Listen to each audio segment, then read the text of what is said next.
किस तरह से नफली इबादत करते हैं।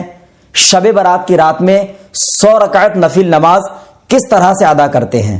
अगर आप शब बारात की रात में 100 रकात नफिल नमाज अदा करते हैं, जिसे सलातुल खैर भी कहा जाता है, यह नमाज पहले जमाने में बुजुर्गान दीन जमात के साथ अदा किया करते थे। हजरत हसन बसरी रहमतुल्लाह अलैह से रिवायत है, आप फरमाते हैं कि मुझसे 30 सहाबाए किराम रिज़वानुल्लाह अलैहिम अजमाइन से रिवायत है कि आप फरमाते हैं कि अगर कोई शख्स 100 रकात नफिल नमाज यानी सलातुल खैर पढ़ता है शब बारात की रात में, अल्लाह तबारक व तआला इस नमाज की बरकत से उसकी 70 हाजातें पूरा फरमाता है, और उनमें से सबसे जो कम दर्जे की हाजत है मगफिरत का। ये सुभान अल्लाह। प्यारे नाज़रीन, जो नमाज का तरीका बताने वाला हूं वो आप गौर से समात करें। शब बारात की रात में आपको 2-2 रकात की नफिल नमाज की नियत करनी है, और टोटल आपको 100 रकात नफिल नमाज अदा करनी है। लेकिन याद रहे एक बात, अगर आपके जिम्मे में कज़ा नमाजें है तो आपके लिए जरूरी है कि नवाफिल पढ़ने से अफजल आप क़ज़ाए उम्री अदा करें। अब क़ज़ाए उम्री के बारे में शायद आपको मालूम है, और इस टॉपिक पर भी मेरे कई वीडियोस हैं, तो आप देख सकते हैं। क़ज़ाए उम्री असल में जो आपकी जिंदगी में जब से आपके ऊपर नमाज फर्ज हुई है तब से लेकर अब तक आपने कब से नमाज शुरू करी है, यह बहुत जरूरी है। आप 12 साल की उम्र में अगर बालिग हुए हैं और आपने 30 साल की उम्र से नमाजें शुरू करी है, तो इसके दरमियान जो नमाज आपकी कज़ा हुई है वो उसे क़ज़ाए उम्री कहा जाता है। अब एक रात में एक शब में मुकम्मल तो अदा नहीं कर सकते आप, लेकिन जहां तक हो सकता है आप अदा करिएगा तो आपको नफिल से भी ज्यादा सवाब मिलेगा।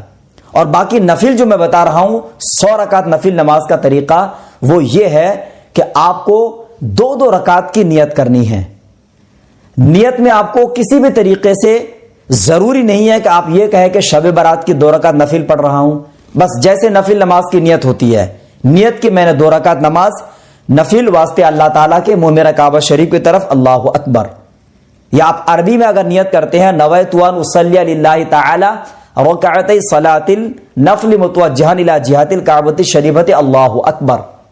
नियत करने के बाद तकबीर तहरीमा करने के बाद आप सना पढ़ें, जैसे सुब्हानक अल्लाहुम्मा बिहम्दिका व तबारक अस्मुका तआला जद्दुका व ला इलाहा गैरुका, जिस तरह से आप पढ़ते हैं।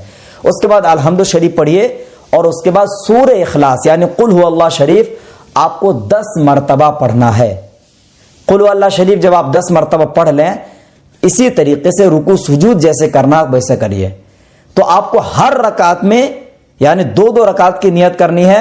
अलहम्दु शरीफ पढ़ने के बाद आपको सूरह इखलास 10 मरतबा पढ़नी है। इस तरह से टोटल आपको 100 रकात नमाज पढ़नी है। अगर आप 100 रकात नमाज पढ़ेंगे तो जाहिर है आपका काफी समय लगेगा। इसी दरमियान 4-4 रकात के बाद अगर हो सके तो आप बैठ के सूरह यासीन शरीफ की तिलावत करिए, या सूरह रहमान की तिलावत करिए, या सूरह मुल्क की तिलावत करिए, या दरूद शरीफ आप पढ़िए 100 मरतबा, या आप अस्तगफार पढ़िए। जितना हो सके शब बेदारी करिए।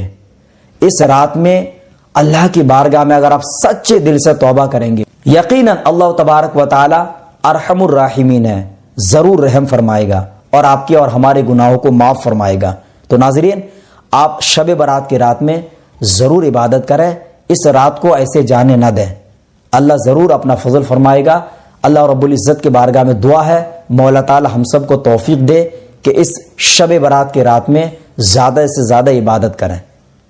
प्यार नाज़रीन, अगर वीडियो अच्छा लगे तो लाइक शेयर करें, चैनल पे अगर नए हैं तो सब्सक्राइब करिए। अब अपने दोस्त उमर फारूक अजहर